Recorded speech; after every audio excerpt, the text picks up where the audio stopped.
Oh wait, was there a motion? Oh yeah, that was a motion. Well, I don't think we need to make a motion to speak with facilities. I mean, I think we can just do that. All right. And I agree, I think you're right, we do need to speak with facilities and see what our options are.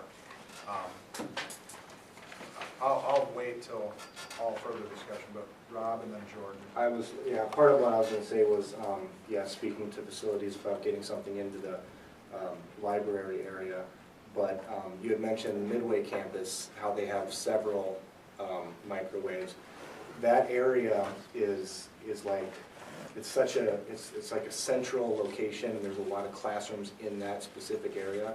And we don't necessarily have like an area like that where it's constant traffic through to get from one end to the next. You know, you have to go through that area. So we don't necessarily have a place set up like that here because of our tunnel systems. But I just wanted to clarify, why they have the abilities to have so many microwaves and we don't.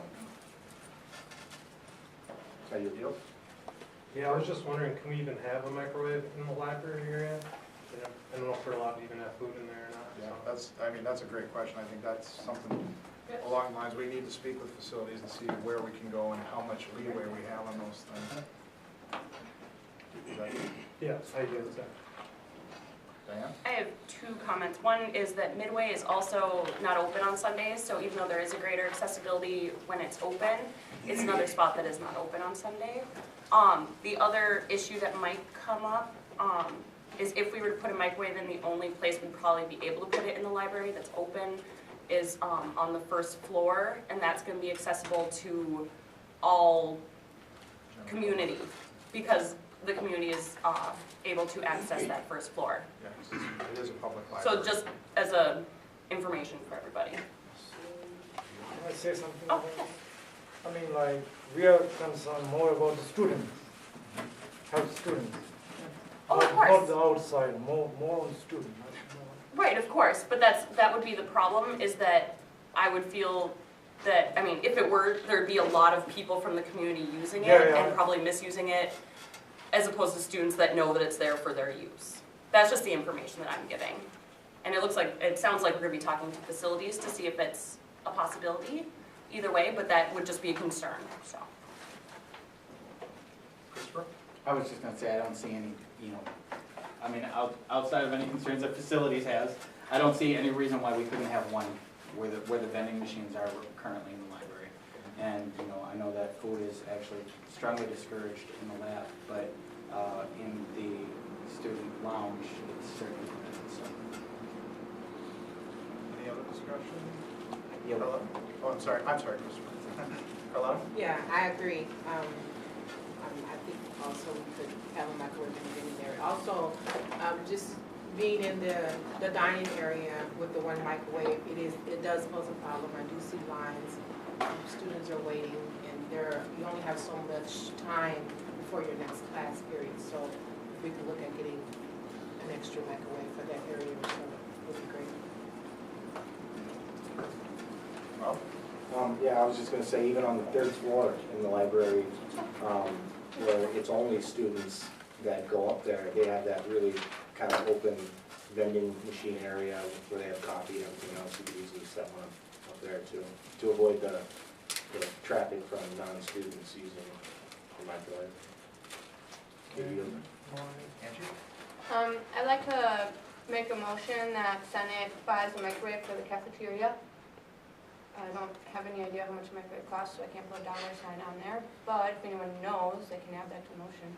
I'll second it, regardless.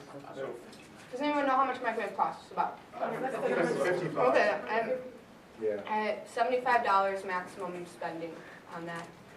So we've got a motion by Angie to approve $75 for the purchase of an additional microwave to be put in the cafeteria for the time being unless another option comes up. Is that Sure. Okay.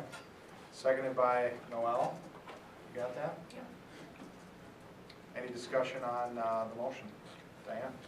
I'd actually like to make it hopefully a friendly amendment to it with approval of both facility, well, it would just be facilities. Because there may not, Point of information. Was this to put one in the cafeteria area? Yeah. Right. Until a better option can be found. But wouldn't that then not solve the Sunday problem? That, we're Right, just looking at, just we're gonna trying talk to one facilities about that one in time. general. Okay. I'm assuming with that motion that facilities doesn't care if another microwave goes in the cafeteria, but they might care about the library, so that's why I'm just doing one. If nothing else, it's a short-term solution to the line Right. problem in the cafeteria.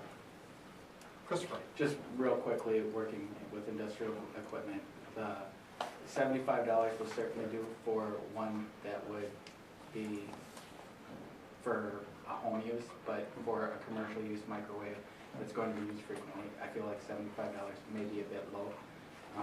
So maybe I suggest a motion to amend the motion on the table to raise To it, amend the amount. to amend the amount to $600. Do you want to make that? $600? Yes.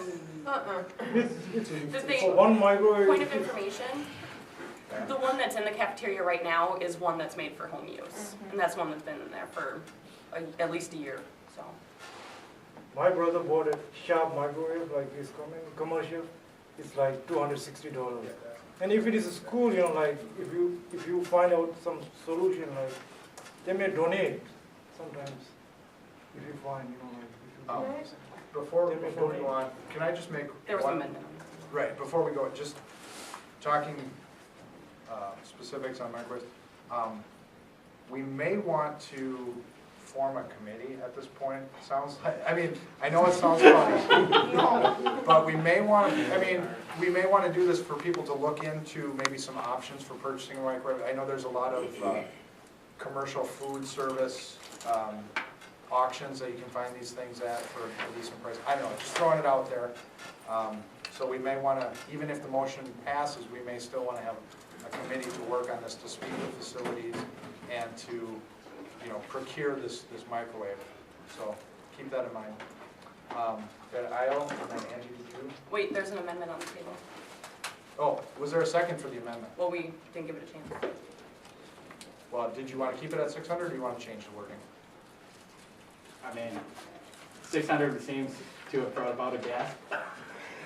So We could say up to. I would say up to, sure, yes. So there's an amendment to amend the amount to up to $600 spent on a microwave. Is there a second for that amendment? Second. Seconded by Jordan.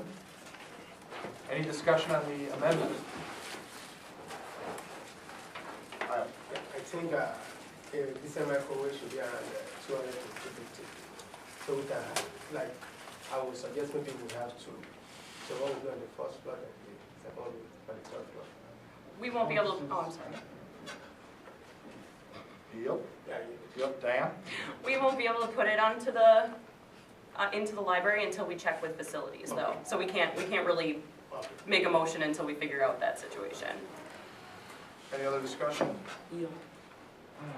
Well, How about you just take this figure off, because there's going to be requirements for what is a commercial microwave, and then you'll get one and you'll know how much it is, so just take the money off. Right, okay, deal. the amendment's out there, so would you like to rescind your amendment and change your amendment to a different amount? Spent a lot of time on the microwave tonight. Right. Motion to rescind the amendment and resubmit an amendment Okay, up to $300. 300. So now, Thank you. changing the amount to $300. And we'll just, seconded by Brooke. Any discussion on the amended amendment? John? Is that an up to amount? Up to. Up to. Brooke, did you? Yes, well, I agree that we should increase the amount from $700 or $75. It just seems a little low. 600 is way too high.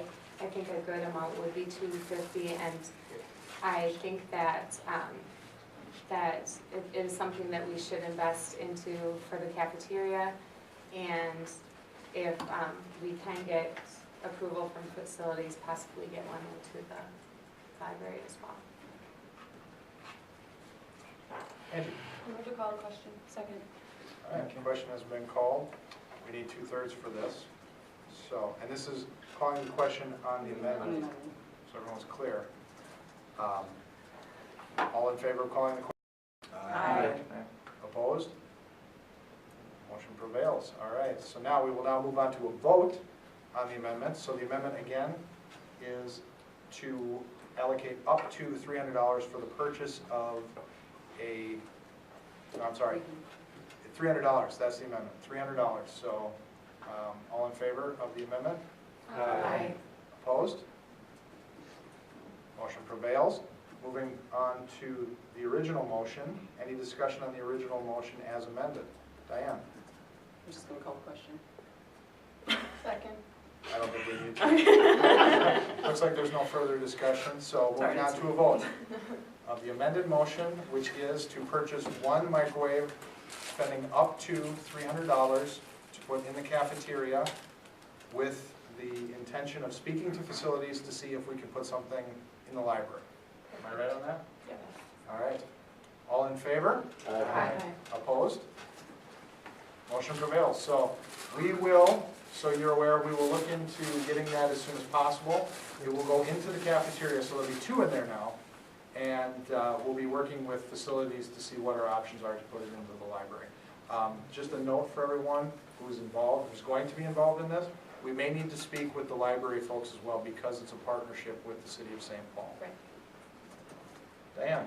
I was just gonna let you know that I'll email you on the progress of what's going on, so, Sounds good. all right? And feel Thank free to you. come back to Sure. your next meeting or any other meetings and we can update you on the progress. Okay, I'll keep in touch. Yep. Thanks. Thank Thank you. you. Thank you. Thanks, everyone. All right. Moving on. All right. Hire One presentation.